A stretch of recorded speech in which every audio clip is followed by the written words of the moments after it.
What up gamers, I'm Jason, and today on Dice & Dragons, I'm going to be unboxing and reviewing the cards for the War Machine Hero Pack for Marvel Champions the card game, published by Fantasy Flight Games and designed by Caleb Grace and Aaron Holtom. Now just to tell you a little bit about Marvel Champions, it is a cooperative living card game for 1 to 4 players where you will become your favorite Marvel superhero and face different Marvel villains in specific scenarios where you have to defeat certain objectives and make sure that you thwart those schemes while trying to defeat them at the same time. Now this War Machine Hero Pack will be adding the character to the game, so you'll be suiting up in another suit of armor. You'll be able to join forces with Iron Man if you so choose, because he's included in the base game, and you will be using your weaponry to overcome threats to the Avengers and your friends with overwhelming force. Now I think I've said enough about this expansion pack, so let's take a look at what's in the box.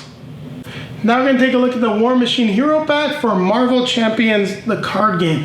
Now for those of you that are new to our unboxings or have seen some of our older unboxings for Marvel Champions, we are going to be doing a full breakdown of the cards. This is something I wanted to do to add a little bit more value to our unboxing videos for this game in particular, as we'll no longer be covering the components during our review. So here we have some of the War Machine card art just blown up, and then on the other side here we have our credits, the breakdown of the War Machine Hero Pack, who he is as a character, the new alliance keyword, the rules for hinder, piercing, range, and team up in case you don't have an expansion that includes those as well, and then the breakdown of your War Machine leadership deck. Now I have pre-opened some of the cards, well, just the card packaging for War Machine to make it a little easier on myself. So we'll start by taking a look at the War Machine card itself.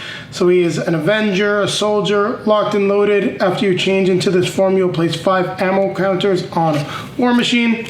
Then we've got James Rhodes, member of S.H.I.E.L.D., a soldier. So you get your action is choose a War Machine card in your discard pile and shuffle it into your deck. After you change to this form, you do have to get rid of all of your ammo. Our ally is Iron Man with 2 thwart, 2 attack, 3 health, and then after Iron Man enters play, you can search your deck and discard file for a tech upgrade and add it to your hand. So that is pretty cool. I'm just going to try to focus a little bit better in here on the cards.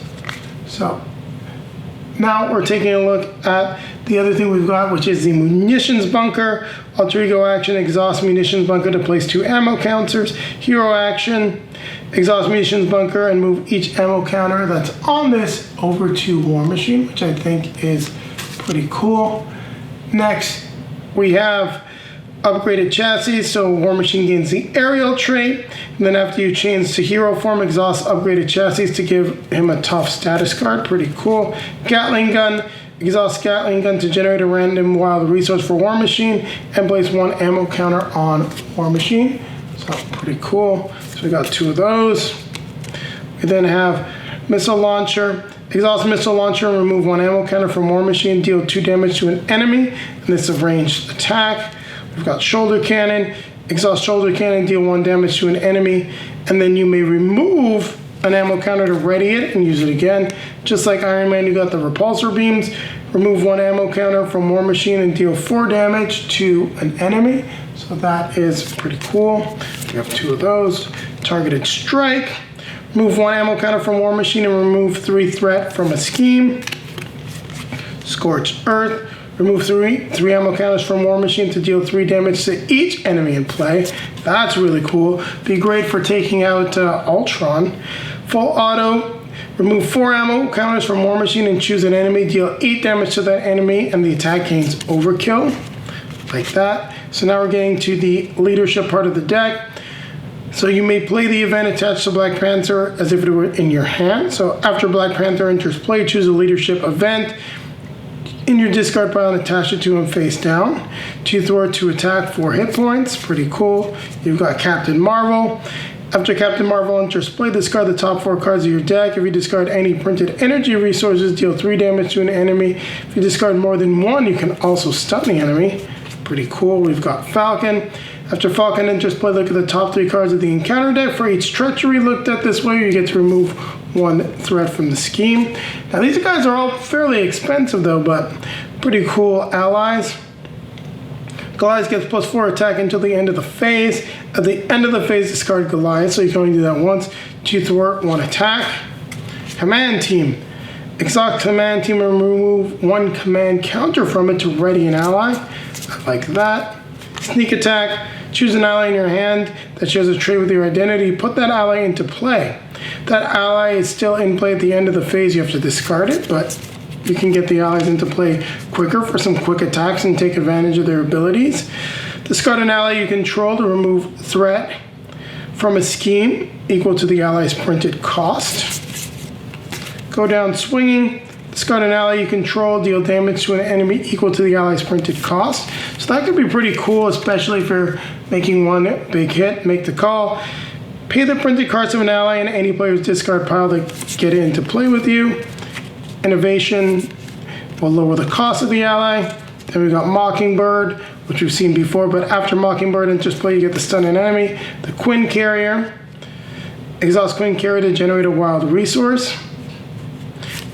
And then 2 Against the World, team up with Iron Man. Search your deck and for a tech upgrade card, put into play and shuffle your deck. Ready, Iron Man and War Machine. Then we've got just the 2 energy value cards. Now his obligation is the equipment malfunction. You can flip to an alter ego form, exhaust James Rhodes, remove this card from the game, or you have to remove all ammo counters from your identity. If 2 or fewer ammo counters were removed from this way, the card gains surge. That's really nasty. Your enemy is Living Laser, who's got quick strike when he enters into play, and his attack also gains piercing. His scheme, Deadly Light Show, which has a hinder of 1. So when defeated, deal 1 damage to each identity, and it's a crisis, so that's really not fun. Laser Strike. When revealed, discard an upgrade you control. If you cannot, this card gains Surge. Boost. If this resolves during an undefended attack, you discard an upgrade you control. Lots of nasty stuff. So now we're at the stop portion of the deck, where we're going to take a look at the cards that are good for everyone. As 1, Alliance Hero Action, exhaust an Avenger character and a Guardian character, deal X damage to an enemy, where X is the combined attack of those characters. Vigilante Training, max 2 uses per deck. So exhaust this card and remove 1 training counter from it. Choose a Justice Yellowman in your discard pile and shuffle it into your hand. Stand Together, which is an alliance card. When a friendly character would take any amount of damage from an attack, exhaust an Avenger character and a Guardian character to prevent all of that damage, but you get to deal it all back to the enemy. Here we've got the Sidearm, a weapon attached to an ally, max 1 per ally, and they get +1 attack and range. And another 2 Against the World card so that you can add it into Iron Man's deck as well as War Machine's. So there you have it. We've taken a look at all the cards for the War Machine Hero Pack. Now as I'm going to get this stuff sleeved and ready to play, I'm just going to put the cards back in for right now. And keep right ears. I'll be coming back at you with a quick outro. Thank you very much for watching, everyone. If you like what you saw, don't forget to click that like button, comment, subscribe, hit the notification bell so that YouTube will let you know when our next video is released. Also, down below in the video description, you'll find links to all of our social media feeds, Facebook, Twitter, Instagram. If you'd like to see pictures of Julie and I playing War Machine when we get them to the table, make sure to check those out. Also, down below in the video description is a link to multizone.ca, a great Canadian game store. Click that link, get 10% off your next purchase, and it's a great way for you to support the channel as a portion of that purchase is returned to us. And now popping up in front of me are going to be links to some of our previously released videos. Over here will be our most recent release, and over here it's going to take you back to a review of the most recent campaign expansion for Marvel Champions, the Mad Titan Shadow. With that being said, don't forget, keep playing games.